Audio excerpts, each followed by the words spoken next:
Do you want to avoid using herbicides and chemicals, but still have a garden that produces well? In this video, I'm going to tell you what I'm doing this year to control the weeds in my garden without tilling, without herbicides, or any kind of chemicals.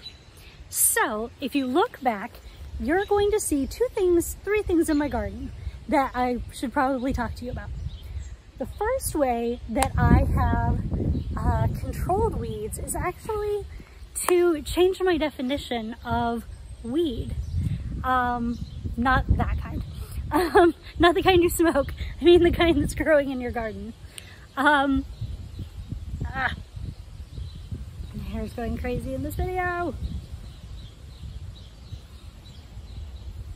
So the first thing that you'll see is that there are things growing that I did not plant. And in years past, I would have called those weeds. But I have really taken a look at what these plants are, and the bulk of what is there is plants that are edible or medicinal, plants that don't overgrow the garden, plants that just do their thing and leave my garden plants alone. And so I've changed my definition of what is a weed.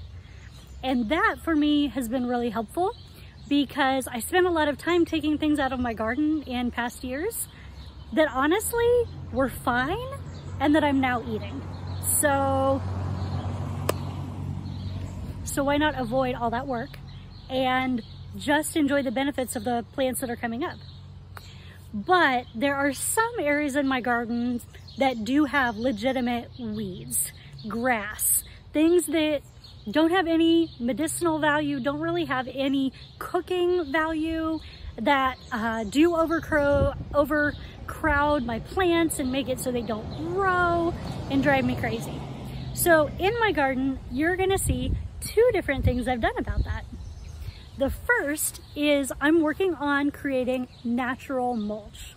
And that is plants that grow and kind of make a ground cover so that weeds are not going to get what they need to grow, but that are easy enough to remove that you can easily plant your plants and they don't kill your plants, they don't destroy them, they just happily coexist. So this year, I am leaving wood sorrel out in my garden. And those are the pretty green plants that kind of look like clovers and have the little yellow flowers. They are edible with some cautions, in moderation, of course. And they're super fun. I remember as a kid, my cousins would tell me about those, and we would eat the little flowers, eat the leaves, eat the little seed pods, which are not maybe the best culinary experience. But these seed pretty well, pretty easily, but they're not ridiculous. So I think that's gonna work really well, but we'll see. The second idea was suggested to me by my neighbor. You can see at the back of my garden, there are some cardboard boxes that are laid down on the ground. And if you look even closer, you'll see that there are holes cut out for plants to actually grow through. This is an idea that my neighbor gave to me. He said he has a friend that swears by this method. And I haven't done it in the whole garden because again, I'm using the living mulch and there's lots of beneficial weeds that are growing in my garden. I don't want to kill them. So I am just using those in areas that I've really had trouble keeping the weeds away. So by the fences, there are a couple of other random areas. In my herb garden, I also did the area by the fence and cut little holes for the volunteer dill plants that were growing. And this makes it so that the ground stays a little wetter, so you don't have to water your plants as often, which is glorious. I did this in the back of the garden especially, not only because of weed control, but also because it's really hard to get water back there. The hose doesn't reach the greatest. And if I do get the hose out far enough to water them, the hose is literally on top of the plants at the front, and sometimes things get caught and pulled up because they're in the hose, and that's not workable.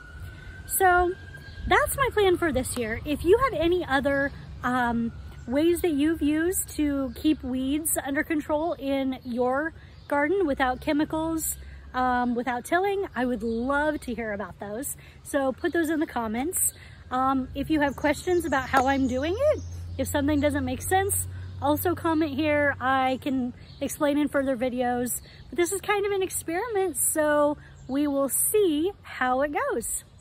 All right, don't forget to like this video, subscribe to my channel, and I'll see you next time.